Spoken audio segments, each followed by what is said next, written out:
Ça change le monde d'enseigner. Il y a deux sortes de monde qui changent quand on enseigne. Il y a les étudiants qui changent, on espère les changer, les faire évoluer.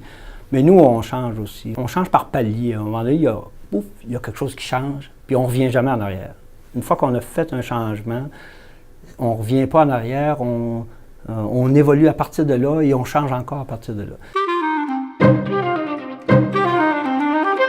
Quelle est la différence la plus importante?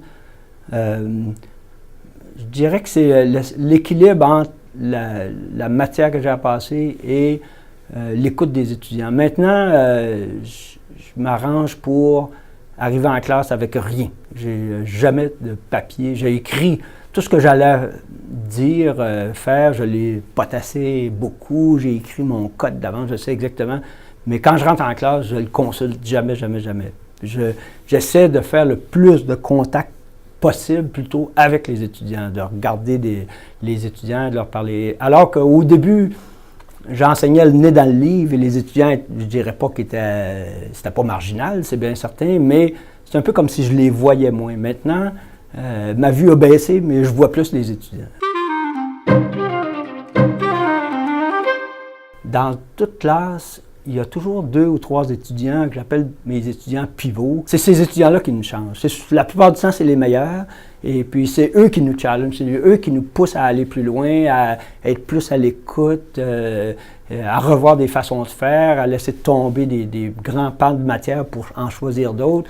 C'est ces étudiants-là qui nous changent. Les étudiants, je crois, changent les profs encore plus que les profs changent les étudiants. Un élément important, on n'en parle jamais, mais c'est vrai, c'est l'évaluation de l'enseignement. Pour moi, l'évaluation de l'enseignement, ça a toujours été un élément majeur. Et pas beaucoup les cotes, mais c'est les commentaires des étudiants. Plus que les commentaires sont ouverts, faites pas assez d'exercices, vous ne faites pas assez travailler. Ça, tous ces commentaires-là que j'ai eus des étudiants au fil des années, ceux-là, à chaque fois, quand je commence à préparer mon cours, je sors mes évaluations de la dernière fois, puis je dis « Oh, attention, telle affaire ». J'ai changé mes cours beaucoup à cause des évaluations, puis principalement à cause des commentaires des étudiants.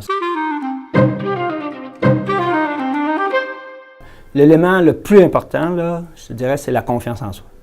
La confiance et qui se bâtit avec le temps.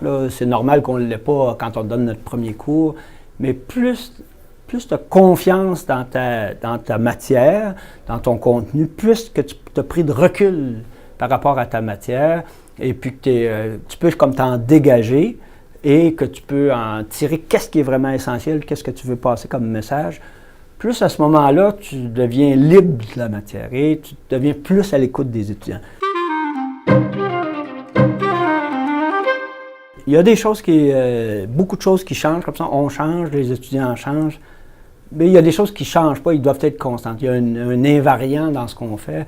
Et pour moi, la chose sur laquelle je n'ai jamais fait de compromis, c'est la qualité de ce que j'allais faire et l'exigence face aux étudiants. Ils apprécient beaucoup l'effort, ils apprécient les choses difficiles, ils apprécient de réaliser des choses complexes. L'exigence de qualité, l'exigence de contenu, de connaissances, on ne peut pas passer à côté de ça. Ils vont nous pardonner.